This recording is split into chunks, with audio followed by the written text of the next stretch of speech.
Today is a video that took a lot of time and effort to put together, and that is my official edge rusher rankings. With that said, before we get into it, I would greatly appreciate if you like the video and subscribe to the channel, as again, this took a lot to make and I would greatly appreciate it.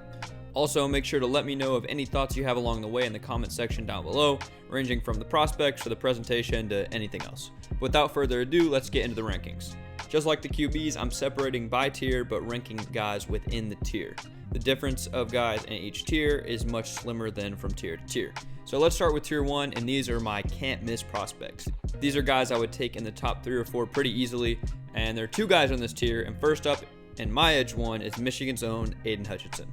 There's not much I can tell you that you don't already know about Hutch. He's extremely refined and technically sound, and still a great athlete to go along with that. He's really good at using his hands as he pass rushes and in run defense, and I think he's a pretty safe bet to be a Pro Bowl level talent. I mean, again, there's been crazier busts with, quote, safe players before, but I feel pretty good taking him at number 1 to the Jags. I think this is a weird class because he's not, a Janavian Clowney prospect. Obviously, he didn't work out super well. He's not Myles Garrett, but I think he's pretty much the best bet to go with at number 1. Obviously, you could go with another guy with more athletic upside, but I still think Aidan Hutchinson is a very good player, and you don't need to be fooled into thinking he's not some athlete, but he's just already, he's reached his ceiling. He hasn't. He's very good, and again, it's not incredible athletic potential like Thibodeaux or like Travon Walker, but still great. The next up in tier 1, slightly behind Hutch, is the phenom who has had top 5 hype for what seems to be his entire life at this point, and that's Kayvon Thibodeaux from Oregon. He slipped a bit recently, and I've heard that a lot of teams are not as high on him as draft media may be, but I still believe he's a top 5 player in this draft. He has incredible length and on a great frame, and his athleticism is just, the kind you look for in a top 5, franchise caliber edge rusher. He's just super gifted when it comes to that. He has great bend, and the only problem, pretty much is that he's not super refined. He needs time to develop, and he needs to get a better pass rushing plan. I've seen that term thrown around a lot, and I definitely agree with it. He doesn't really have that many moves. He's tried to use his power, but he's still, very explosive, very quick, and that athletic potential paired with all that power, he could be an absolute problem at the next level, but he needs time and he needs a good coach to develop him. Again, that potential is just sky high, but he needs time. He needs to go to the right team. I'd like to see the Lions and Dan Campbell take him, but I don't think he'll go at 2, but who knows at this point. But we'll see what happens with him. Those guys, I think you could have him ranked either way. I would be completely fine if you had Thibodeaux above Hutchinson. And that wraps up tier 1. Without a name that I know many of you expected to see there, but don't worry, he's coming soon. Tier 2 consists of one man who can play like many, and that's Georgia's Travon Walker. Walker is just an incredibly fluid athlete that has shot up draft boards through the spring, once being a fringe first rounder, then mid first, then fringe top 10, and now projected by many to go number 1. I mean, this guy can do it all. I mean, he can drop into coverage, he can rush from the inside to outside, he can run defend. He's special, but he is not refined yet, and he needs a lot of development. Again, crazy athlete, but just like Thibodeaux, he needs to go to the right system that can develop him. Otherwise, I'm not super excited about him. But that potential definitely rivals Thibodeaux. I don't know who you would say has the higher ceiling. I like Thibodeaux. I feel like he's a little farther along, but both very good players, and he can add or drop weight to play down to 3 tech or out to wide 9. I mean, this guy is special. He's the most versatile D lineman in the class, in my opinion, and again, just so much upside, and he's really just a ball of clay for a defensive line coach to put anything they can, into his brain, and if he can execute it with that frame, I mean, he could be special. And with our titular Travon Walker tier wrapped up, now on to tier 3. These are rock solid guys who I definitely can see becoming Pro Bowlers, and guys just who can have an impact from day 1.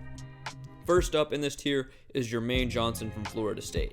He had an incredible Senior Bowl that rose him from a late first rounder to a likely top 15 to 20 pick, maybe even higher. And the big draw for him is he just has top flight run defense. You can plug him, and he can plug him like immediately. He can be a great run defender. He can set the edge.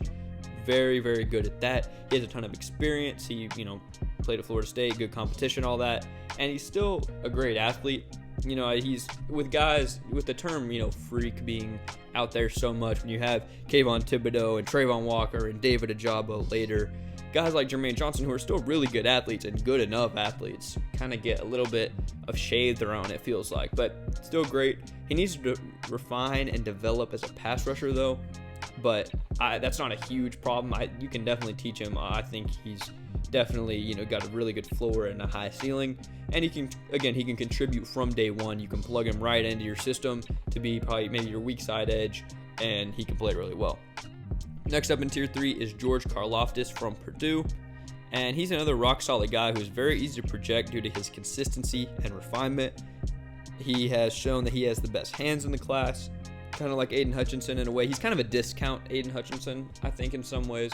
Not a one-to-one comparison, certainly, but definitely kind of similar. Still a solid athlete, again, kind of underrated as an athlete, as, when you have this, these freak and crazy athlete terms flying around, even I'm using them. It's, it makes these guys look a little bit worse, but he's still very good. He had good tape and good production against good competition. And just like Jermaine Johnson, I think he could be an instant contributor. And now lastly in tier 3 is a guy whose game I'm a huge fan of personally, and that's Arnold Ebiketie from Penn State. He's another guy who had a great Senior Bowl, and to my knowledge will likely be selected in the 1-2 split, because I think I could see him going a little high, in the late first round. I could see Kansas City, my favorite team, picking him up. I could see him falling a little bit. Kind of a weird guy to project. I'm not sure what teams exactly think of him, but he has incredible overall athleticism, speed, twitch, get off, just all of that, and he can be an exciting and productive speed rusher and pass rush specialist from day one. He has, the tools to develop an all-around game. He needs to develop as a run defender, just kind of as an edge setter, and just, needs to get more power in there. But he's a fun player. He can do great things, but I like him as just kind of a, pass rush specialist from day one. He can develop. He's kind of inverse from Jermaine Johnson in that way, as he needs to get his run defense up. Jermaine Johnson needs to get his pass rushing up. But that's going to wrap it up for tier 3, which was the day 1 contributors that possess a lot of upside as well. Now on to the largest and last tier for this video, which is tier 4, solid rotational guys that have starter potential and more. I'm not going to spend as much time on them as these top guys that we've done, but they're all incredibly talented, and we just don't have enough time to go as in depth. First up is Aiden Hutchinson's partner in crime, Ebiketie. I've been a huge fan of his for a while, for pretty much all of draft season, and if not for the big offseason injury, he'd be going a lot higher and would likely be ranked here a lot higher. So to my knowledge, I believe he's expected to make a full recovery, but it's still a concern that drops him a bit, especially granted all this other edge talent up and down the board. I love Ebiketie, but I'm not going to take a risk with his injury if a guy like, some of these above guys are there. And first of all, he's a ridiculous athlete. He's up there with Kayvon and Travon, just a true freak athlete, crazy twitch, bend, explosiveness. I think he's like recently converted to edge rusher, so he's like still learning the position. He can do a lot of things if you develop him. And he's not super refined, clearly, but has a couple of good pass rush moves to his game that pair with his speed, especially his spin move. I feel like you've probably heard about that too at this point. It's nasty, but he needs to develop as a run defender if he wants a full-time starting edge role. If healthy, he can be a day 1 third down and pass rush specialist though, because I think he can just come in on third downs and just contribute. And next in tier 4 is Boye Mafe from Minnesota.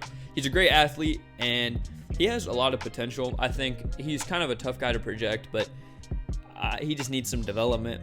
And just like a lot of these guys, and I feel like that's the situation for pretty much every player, with the right coaching staff, he could be very special, because I've watched a little bit, not a ton of him compared to some of the higher guys, but he has some special traits as an athlete, and I think he'll be a fun guy to follow in his career. Next up is Cam Thomas from San Diego State.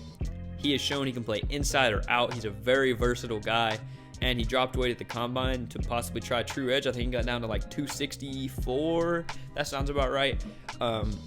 He's a really good athlete with a great motor, and he's just, again, extremely versatile. He can play all the way from 3-tech out wide.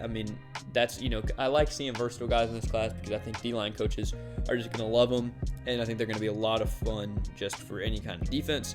Next, after Cam Thomas, is a similar guy to him in Houston's Logan Hall, who could play inside or out depending on his landing spot. He's extremely versatile and scheme fluid, and I think he's playing a little bit bigger. He's playing like 280, I think he measured at. and is 6'6". I mean, he's huge, extremely long, very athletic, and just, again, kind of like Cam Thomas, similar guy that can play wherever he needs to play, and I think be very good at it. Next up is the USC product, Drake Jackson.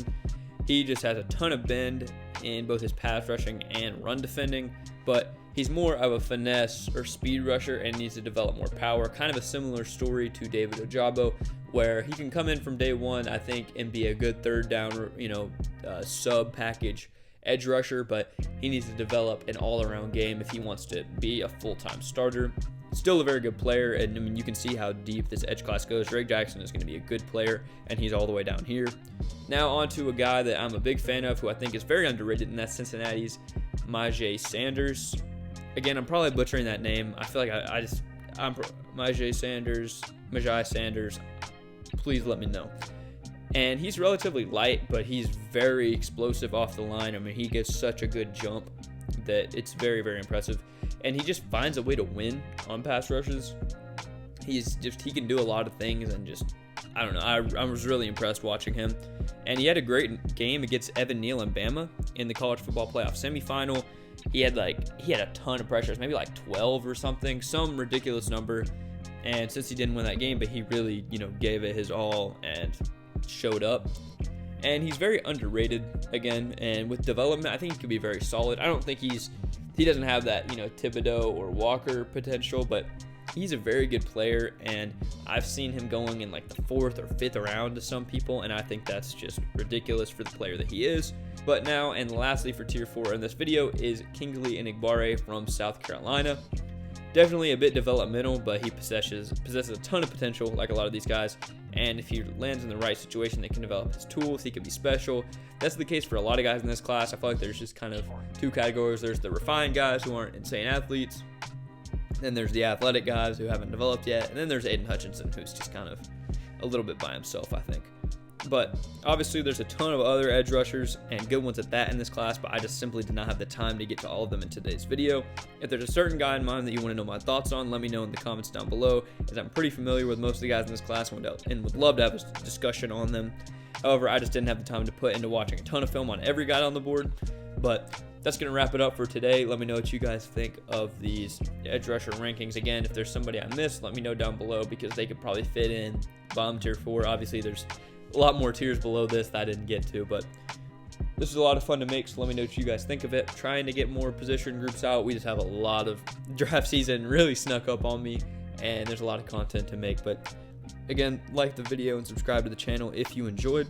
Would greatly appreciate it, and I will see you guys in the next one. Peace.